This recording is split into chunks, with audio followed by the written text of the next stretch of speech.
Hello everybody and welcome. If this happens to be the first video you've seen by me, then my name's Richard and I'm a freight train driver and former passenger train driver based in the southeast of England. I'm also a father to 4 wonderful children, which is where the Dab Rail name comes from. Before we start the video, I've got to tell you that all the views and opinions expressed within this video are solely my own and may not reflect those of any companies I may be employed by or associated with. In this video, we're going to be having a look at the new weathered Class 66 locomotives and the RHTT Railhead Treatment Train pack that has been released for Dovetail Games Train Sim World Free. Let's hop straight over there. So here we are. I have loaded up one of the scenarios, Once in a Who Moon. And we are at Who Junction with an RHTT set. So for $4.99 in this particular pack you get the weathered Class 66 with the RHTT equipment inside, and you get a selection of RHTT wagons. So you get the jetting wagons as well as the sanditing wagons. The 395 going past. Lovely atmospheric shot. So let's have a quick look at the 66. As you can see, I know the lighting's not ideal at the moment.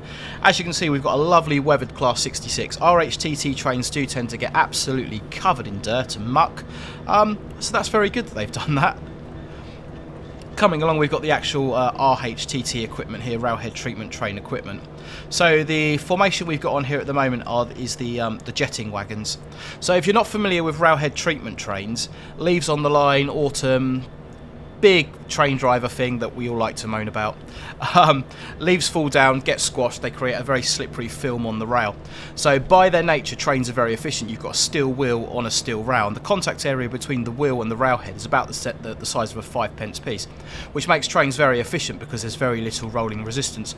However, when you get leaves on the line, you get a film on the line. The leaves get crushed, you get all the sap and all the other stuff comes out of the leaves and it forms a film, and it's like a grease. The train driver puts the brakes on, the wheels lock up and the train just slides like it's on black ice.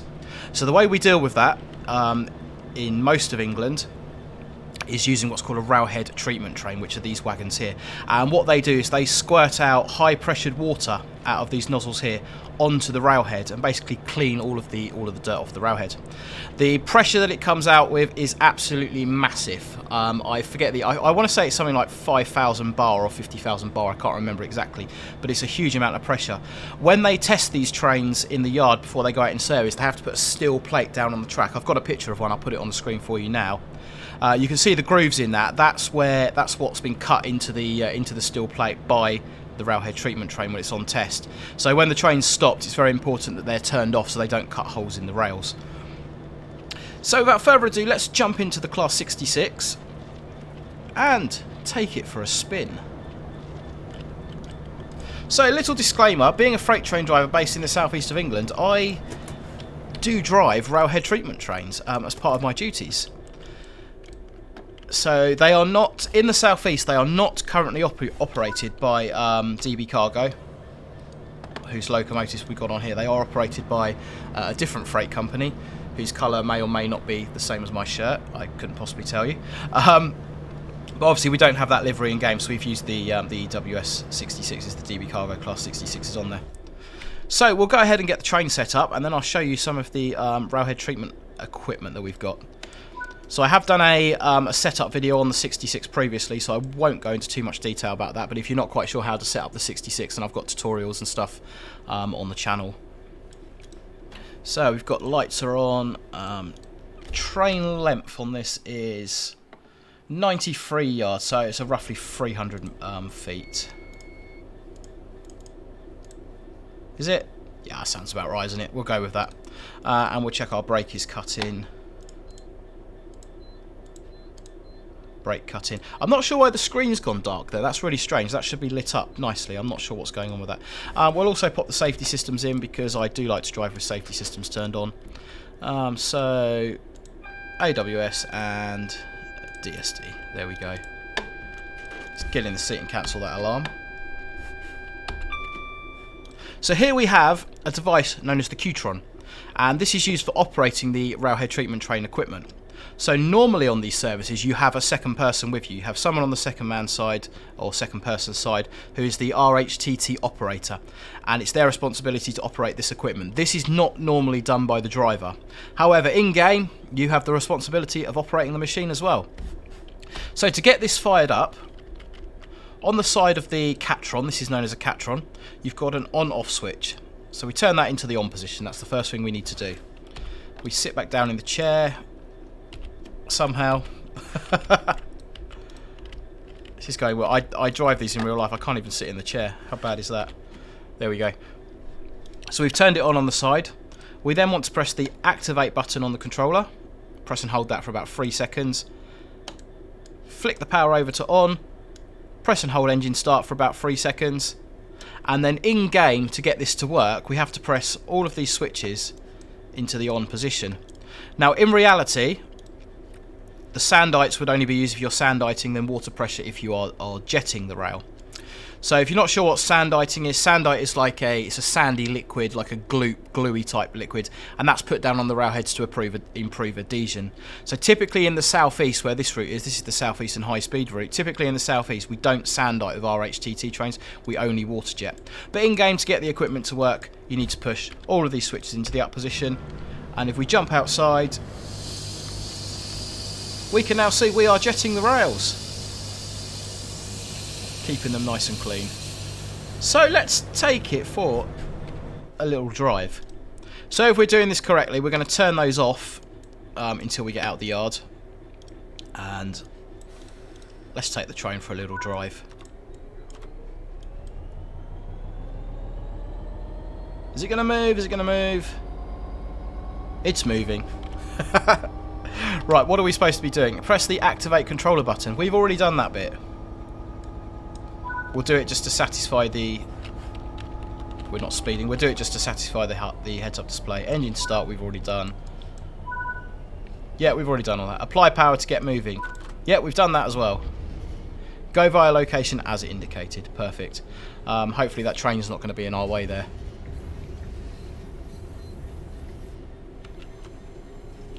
So we are doing the scenario, as I said, once in a Who Moon.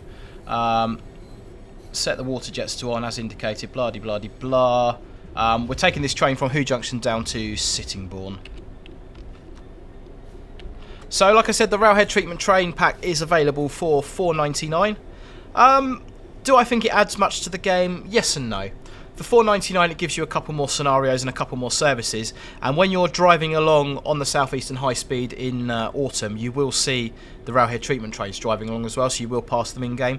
So for $4.99 it does kind of give you a couple of extra layers and a couple of extra services. In terms of new locos, the 66 is exactly the same other than the weathering on the outside and the Catron, so it doesn't really give you anything extra in that respect. But it's a fun thing to play with. You know, and it's quite a nice addition, especially with all the dynamic weather and everything else that's featured in Train Sim World 3. I do think that this is most definitely quite a nice addition. So in reality, Who Junction is 5 miles an hour, but that would take ages to get along here. Can take ages, does take ages. We'll get some instrument lights turned on as well there.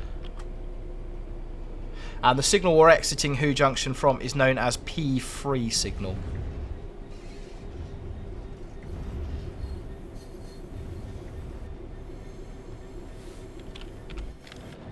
So we get a nice flyby shot as we come out the yard. This is where the DSD trips me out.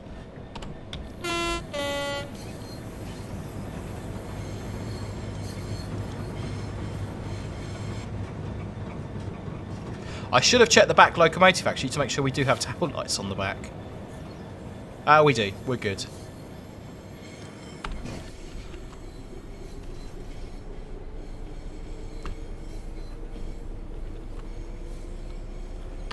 Okay, so go via location. Are we going to start jetting? Set the right water jet on. Left water jet on. Stop at location as indicated. We are off. So when running these trains as RHTT water jetters, we're limited to a maximum of 60 miles an hour. However, what will normally happen is if you've got areas of track which are particularly badly contaminated, Control will phone you up and ask you to do slow washes. So say they've had reports of low adhesion at Higham, which is our next station, you'll get a call on the GSMR radio, which is not featured on this 66. I've mentioned that before once or twice. And they'll sort of tell you to do a slow wash just to make sure you're giving it an extra good wash, as it were.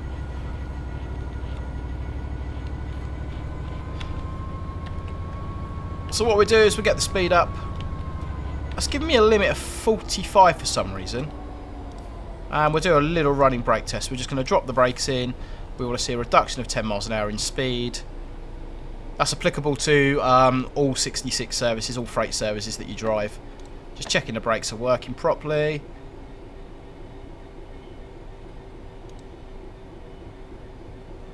Yeah, brakes are not particularly good on this. That's quite realistic, actually. I'm quite pleased with that. I thought they'd make the brakes way too powerful, but they are pretty good. Pretty good in terms of accuracy, in terms of the fact that they're absolutely useless, which is quite prototypical. So we're going through Higham. I'm going to go around the corner and into the tunnel, as you can see ahead. If we do a nice flyby shot, hopefully the jetting equipment is working.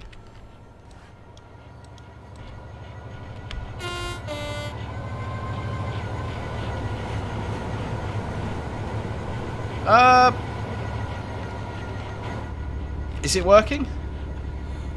We'll find out when we get out the tunnel. I think I may have done something very wrong. It wasn't water jetting. So the reason we have an operator to operate the RHTT machinery is that it needs to be turned on and off at certain points in the journey. So anytime you go over a set of points or crossings, you have to turn the RHTT equipment off. Likewise, if you go across a level crossing, you turn the RHTT equipment off. Or if you see people on and about the track, if there's people very close to the track staff, then you turn it off as well to stop soaking them, which is just basic consideration. And also when the train stops. So as we spoke about before, the reason you turn it off when the train stops is because the pressure is so high it will literally cut through the rails after a few seconds. The reason you turn it off when you go through points is because points are obviously greased up. They put grease on points to help them move easily.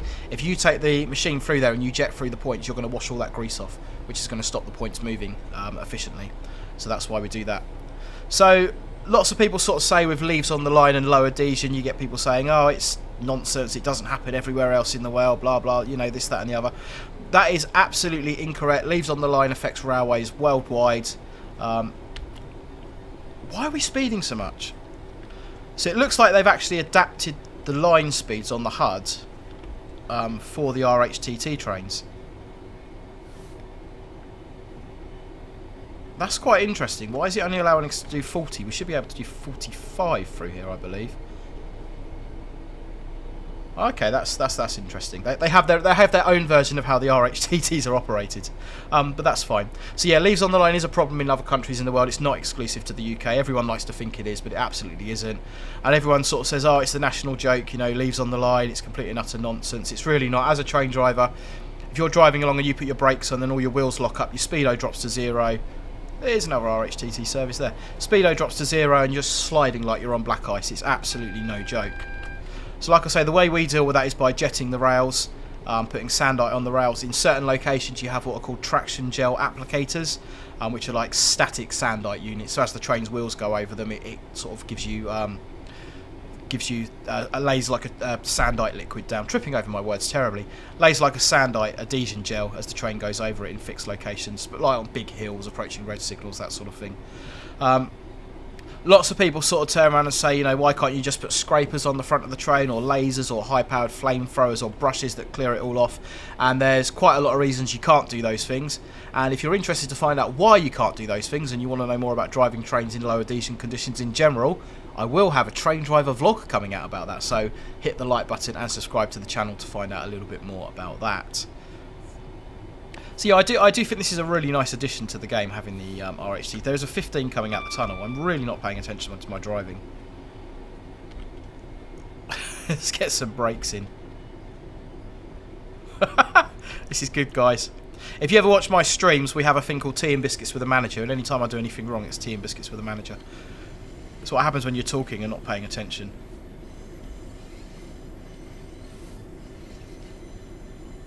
Come on, there we go. Coming round the corner here at Strood. So the other thing you have to be very careful with when you're driving railhead treatment trains, as I haven't done there, is the potential for low adhesion. Obviously railhead treatment trains are running in the autumn, you've got leaves on the line which cause a problem for the passenger trains, that's why you're out and about. But you are the train that is squirting water all over a slippery track. So the track behind you tends to be pretty good and pretty clean, but as the train's going over it, you've obviously got all that grease and all that dirt and everything else. So railhead treatment trains are absolutely prone to locking the wheels up and sliding. You then create wheel flats on the locomotive. So if you're driving along, you put your brakes on and your wheels lock up, your wheels are then effectively skidding. That creates a flat surface on your wheels, which is known as a wheel flat. So then when your wheels start turning around again, instead of being nice and smooth, you kind of get a dun dun dun dun dun dun as that flat bit rolls over and hits the rail. And there's certain tolerances as to how much pressure that can exert on the rail, and there are things alongside the rails known as gotchas or wheel checks, and they sort of check for wheel flats on wagons and locomotives. So if you're driving a railhead treatment train and you get wheel flats on it, it's not good news. So in order to combat that, one of the things we do when we're driving railhead treatment trains is we brake earlier and lighter. So typically driving a railhead treatment train, I don't want to drop my brake pipe pressure there below 4.5 bar. That's where I want to be. So I want to be driving in such a way where I'm anticipating upcoming speed limits, I'm anticipating signals and not having to use too much brake. The more brake force you use, the more chance you've got of blocking the train up.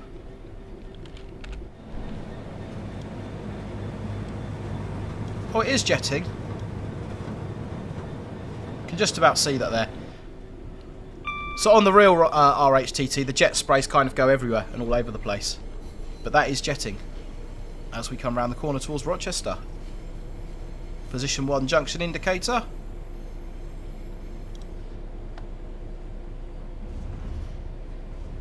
And 25 crossover. I must say the route looks very atmospheric this time of night. I'll give them that. I know we're looking at the Loco and the RHT set more than the route at the moment, but it does look very, very atmospheric. Let's get a nice flyby shot on Rochester platform.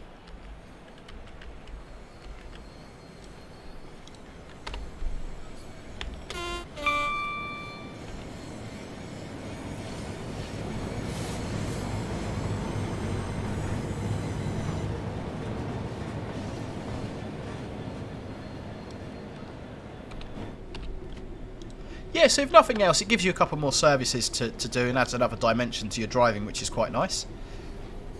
It started raining. Okay, I'm disappointed to see they've yet to fix the rain effects on the 66, so there's no splashes on the windscreen or anything else. It's just the rain falling outside. That's really quite disappointing. So in low adhesion in the autumn season when the leaves are coming down, driving in the rain makes everything a lot more slippery. So it'd be interesting to see how well we've got low adhesion has been simulated on this. So I'm going to keep the heads-up display on for the minute, because I don't sign this particular bit of the route in real life, so I'm not 100% sure of the speeds. Why has it dropped to 15? As you can see, because I'm speeding terribly.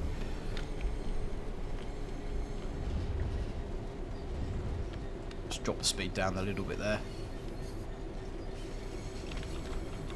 Yeah, I'm not 100% sure what's going on with the speeds because, like I say, driving these in real life, it's 60 miles an hour maximum, and anything under 60, you just follow the line speed, except in the case of differential speeds, which is where you've got two speeds on the speed board, in which case if you've got a differential speed, you have to follow the top speed, which would be the lower speed, the freight speed.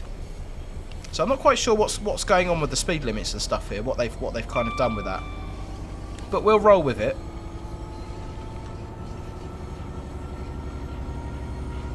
So we're in Fort Pitt Tunnel now, coming down towards Gillingham, I want to say.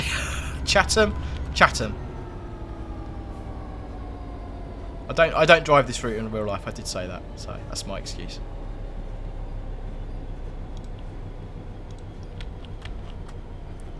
Yeah, disappointed to see as well, one of the other bugs that hasn't been fixed yet is the station lighting. So the station lighting, when that comes on, is linked to a time. But if you've got, like, we're 16:54 at the moment, but because the weather conditions are naff, it's dark, so the station lights should be on. They're on under the bridge there. but they're linked to a timer rather than sort of the outside conditions. So that's something that I highlighted quite early on in Train Sim World 3. So hopefully that's something they're going to get fixed. Chatham Tunnel.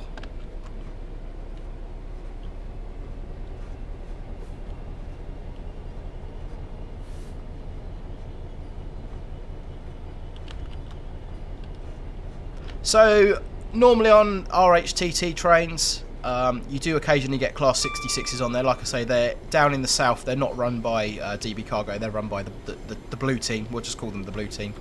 So occasionally it's Class 66s. Normally you'll see Class 73s on there as well, which is a locomotive I would very, very much like to see in game. I think it would be quite hard to do it properly because it's quite a complicated locomotive to drive even in real life. So I think it would be hard to get it right in game. The one on Train Sim Classic isn't that great in my opinion as someone who actually drives them. So, and I don't know, a lot of people rave about the I think it's Master Key Class 73. A lot of people rave about that, but having driven it, it's not that great. So yeah, sometimes they're 66s. Normally they're 73s, and occasionally, especially this year, you will see Class 69s on Railhead Treatment Trains in the southeast. A couple of years back, we did actually have Class 20s on Railhead Treatment Trains. Unfortunately, I wasn't driving them then because that would have been absolutely epic to drive Class 20s on it. We do have Class 20s in game and Class 37s, so it'd be nice to see the Railhead Treatment Trains layered onto other routes. So I did have a quick look at the Brighton Main Line because I drive Railhead Treatment Trains primarily on Sussex routes, so that's kind of where I wanted to do the tutorial. But there's no Railhead Treatment Train services on the Sussex routes in game. Which is a little bit disappointing. So they're only available on the southeastern high-speed extended route. But yeah, like I say, that is a little bit of a disappointment, to be honest with you.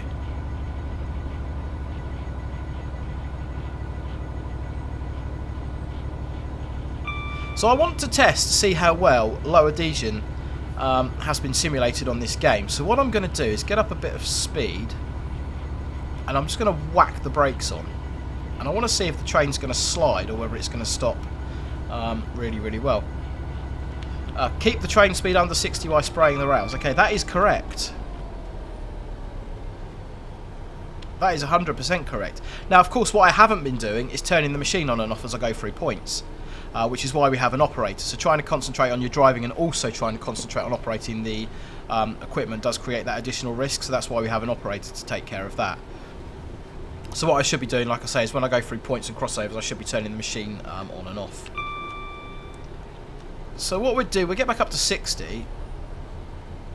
And I'm just going to whack the brakes hard on. And what I'd expect to see, with that much brake force in wet conditions in the autumn, what I'd expect to see is the speedo needle pretty much drop to 0 and all the wheels to lock up.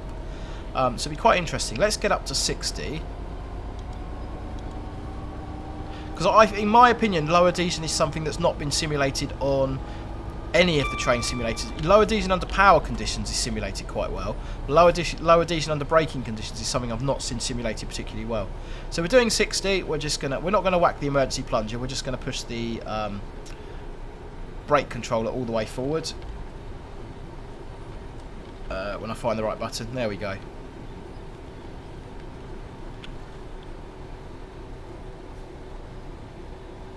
Yeah, so if we look at the rate the speedo's coming down there, there's no slipping and sliding at all. That's just absolutely spot on perfect. It's braking really consistently, braking really nice. There's no wheel slip, no sliding, nothing. So like I say, when you drive these in reality, you don't use more than, on your brake pipe control, you're not really using more than dropping that below 4.5 bar, 4 in an absolute emergency sort of thing. So you're not really using more than your initial brake application. Tiny bit of wheel slip as it come to a complete stand there. So it could just be that that location doesn't have wheel slip. We'll try it a bit further up the track and see how we get on. I bet under power conditions I get a lot of wheel slip, which is sort of normally what happens. Yeah, so under power conditions I'm getting a lot of wheel slip. Now if I'm getting wheel slip under power conditions, then I'm expecting also to get it under braking conditions.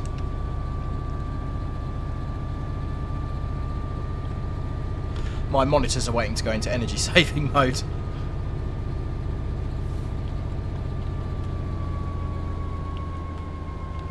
It's getting very, very dark out the window. I do like the nighttime lighting on this. I think it's very, very accurate how dark it is outside. That is really good.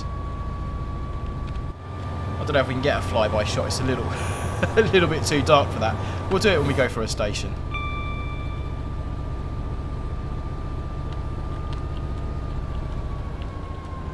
So, notching back on the Class 66 back to idle. We want to do it one notch at a time. Nice and slowly. What we don't want to do is whacking the power wide open and closing it right up. Treat the locomotive with respect. And that is pretty much all there is to it. We got 6 miles to the end of the scenario. Sittingbourne up goods loop. Yeah. So we'll finish the scenario all the same. Keep the train under 60. I'm doing 60. A little bit on the sensitive side there. I'm definitely doing under 60. I'm doing 59. Thank you. It's like having my manager in the cab. No offence. Oh yes, I was going to do flybys through stations, but as you can see, no station lights. Dear oh dear oh dear. I'm kind of not selling this very well, am I? And I realise that. So, Train Sim World 3 overall, I think, is a really good product, and I really like the updates and the changes.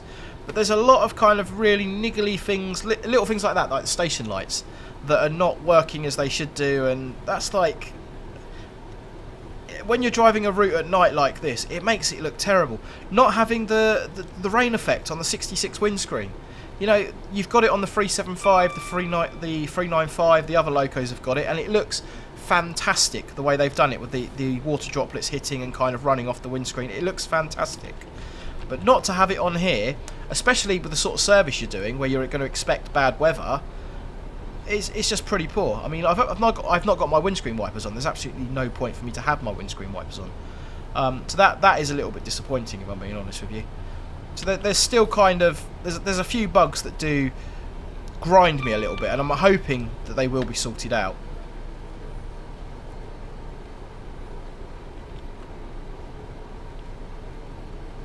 Yeah, so I can't show you really sort of... It's quite atmospheric with the sky. It does look nice.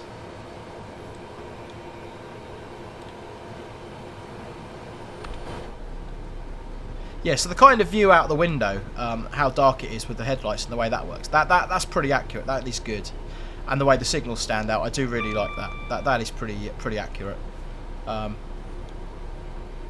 Yeah, so for $4.99, I think it's a good price point for what you're getting. It does add a little bit more interest to the game with the RHTT services. It's nice to see them going past as well when you're driving the 395s or the 375s. So yeah, it does add something at the price point. It's not too bad. I think if it had been priced much higher than that, I'd probably be sort of saying, nah, definitely not for me. But at that sort of price point, I think it's justifiable.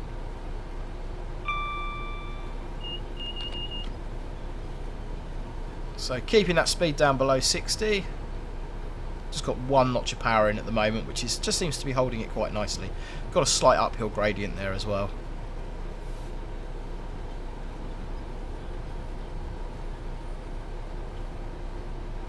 So I'd be quite interested to know, guys, if you've got this RHTT pack, what you think of it. Do let me know in the comments section below what you think of this, or what you think of the Southeastern high-speed route in particular.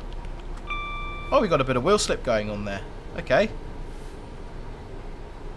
Maybe we'll try another emergency stop then, as that was slipping quite nicely. Yeah, let's have one more go. Let's get those brakes on.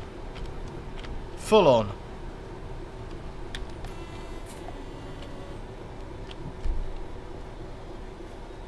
So I'm sort of looking at the speedo there. That's just coming down really, really solidly and consistently. There's no jumping around. I'm also looking at the HUD as well. And the speed's just coming down beautifully. There's no low adhesion or wheel slip on that at all. A lot less than what I would expect there to be very honest with you. Until we get to low speed. Once we get to very low speed, it starts sliding, which is good, but it needs to be doing that at much, much higher speeds. Not every time you put the brakes on, not consistently, but it should be kind of randomly doing it in places.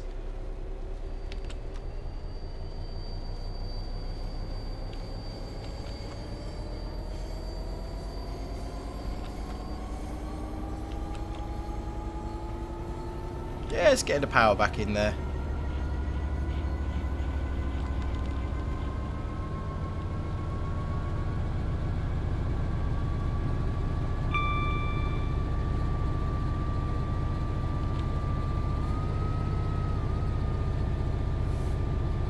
So yeah, going back to my previous point, would I recommend this pack? Yes, I would.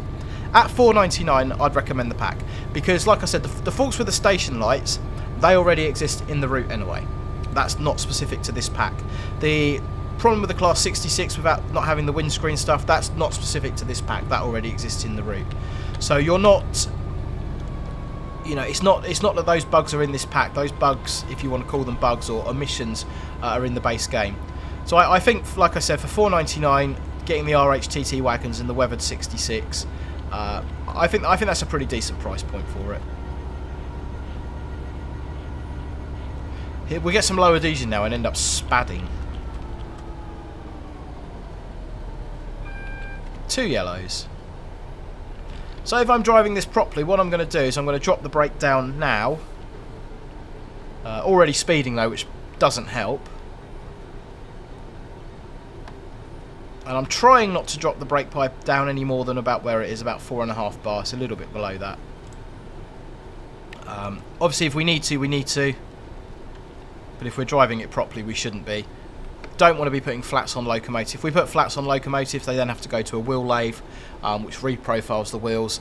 And after they've had so many times on the wheel lathe, they have to have new wheel sets put on them, which then means you've got a locomotive out of service, which is never good. Out of service, not earning revenue, having to cancel trains. Not only that, the cost of new wheel sets is astronomical as well. 1 yellow. Ah, that's done it.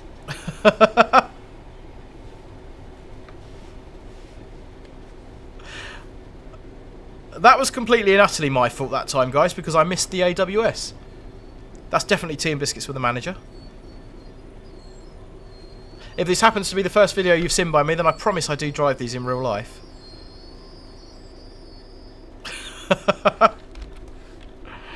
Brilliant. So that's got a 60-second timeout on it now. So while that's timing out, guys, if you have enjoyed this video, please do hit that like button, consider subscribing. That would be absolutely brilliant. We are going to finish the scenario before we sign off.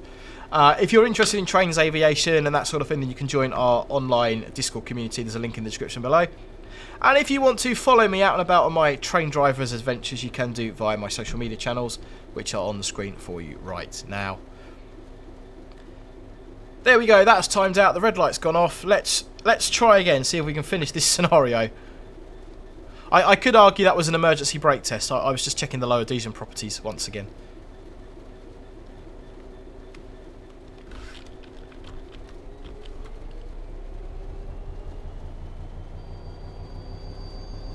And we're off. So it'll be quite easy now. The potential risk is now, as a real train driver, is remembering what your last signal was and remembering that you've got red ahead. So whilst you've been stopped, in real life, you've contacted the signaller, you've reported the situation, you've filled out a piece of paperwork. So you've got to remember what your last signal was. It'd be very easy to get permission to proceed with your journey, take full power, go flying off, come around the corner, and the next signal is red, because you've lost your situational awareness and you've disregarded what the previous signal was. So it's kind of sort of being just aware of little things like that. I've got a helpful indication on the heads-up display there. Otherwise, I might have fallen into that trap myself.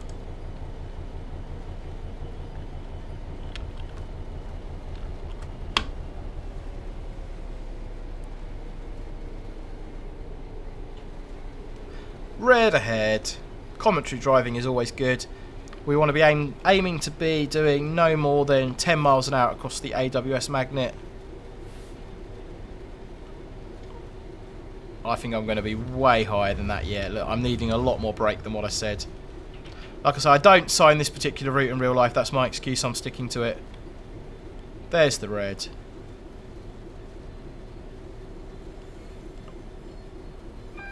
There's the AWS. So we should have been doing 10 miles an hour going over that AWS warning.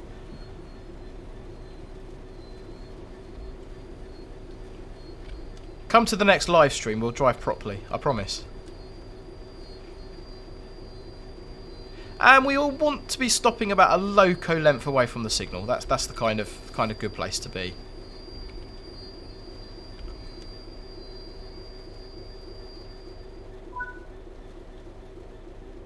That's it for track cleaning. Turn off the controller before parking up. Alright, we're just going to park in the middle of nowhere. Okay, fair enough. Maybe we're changing ends or something. I don't know.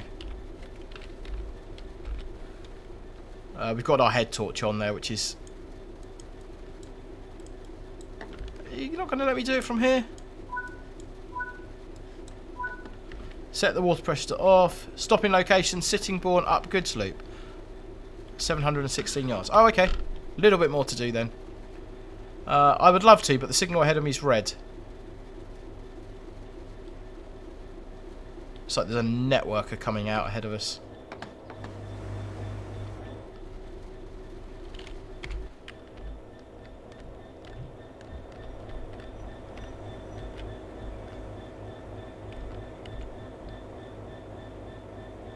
Yeah, so again, sort of knowing the points at which you have to spray and have to lay sandite, that would be your operator's responsibility. As the driver, you're purely just driving the train.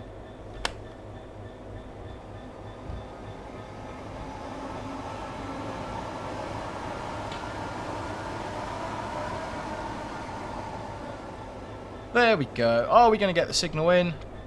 We've got the signal. That is a position 2 junction indicator. Let's release our brakes. I should have had my straight air brake applied there as well once we stopped at the signals. That's very bad of me. So junction indicators, if you don't know, guys, position 1 would be this one here. Position 2, position 3 would be facing down to the left. And then 4, 5 and 6 are to the right. So 4, 5, 6. That's my right. Last signal is 1 yellow. We're going into Sittingbourne up Goods Loop.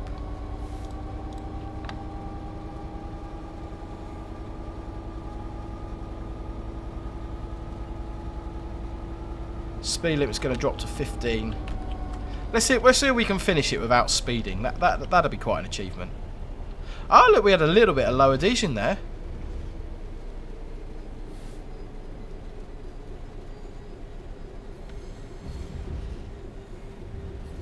So it could be that the low adhesion is simulated. It's just I've not managed to find it yet. But if it is simulated, it's certainly not as prevalent as I would expect it to be in real life.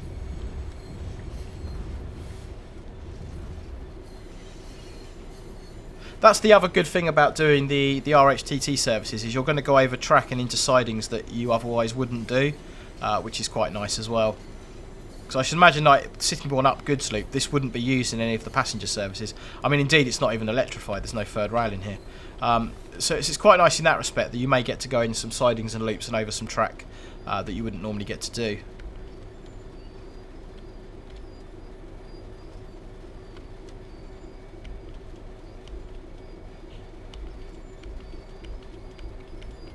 That's not my signal on the right.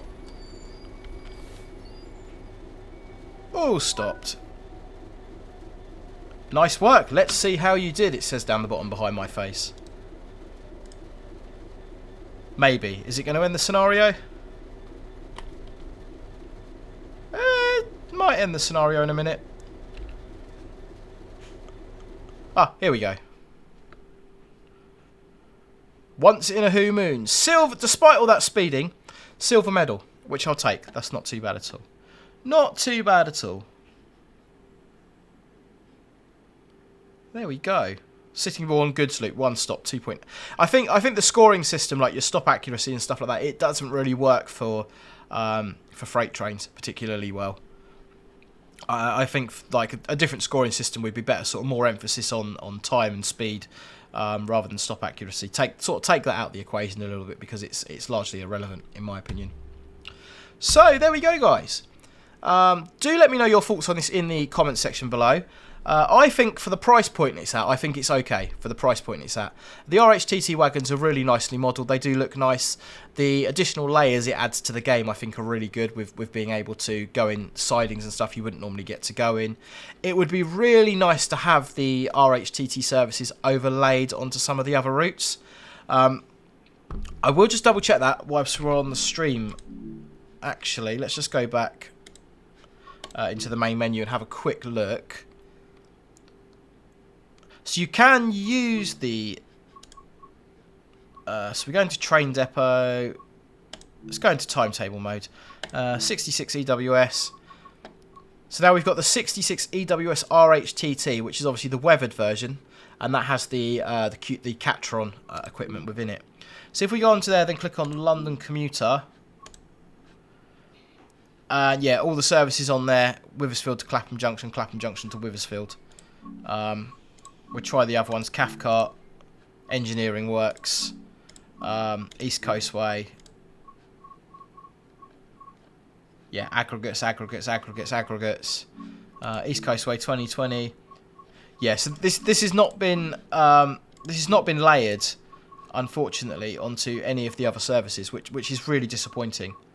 I think you could have done a lot more with this. You could, I mean, obviously with scenario editor and stuff, you can do that, but I think it would have been really nice to have that layered onto the some of the other services. That would have been good. So yeah, no, there we go, guys. Do let me know what you think in the comment section below. If you have liked this video and all of the interestingly questionable driving, then do hit that like button and consider subscribing. That would be absolutely brilliant. You're more than welcome to check out the Discord server as well, guys. It'd be great to see you over there, and there is an invitation link to that in the description below. Thank you very much for watching. I hope to catch you in a live stream or another video very soon indeed. See you next time.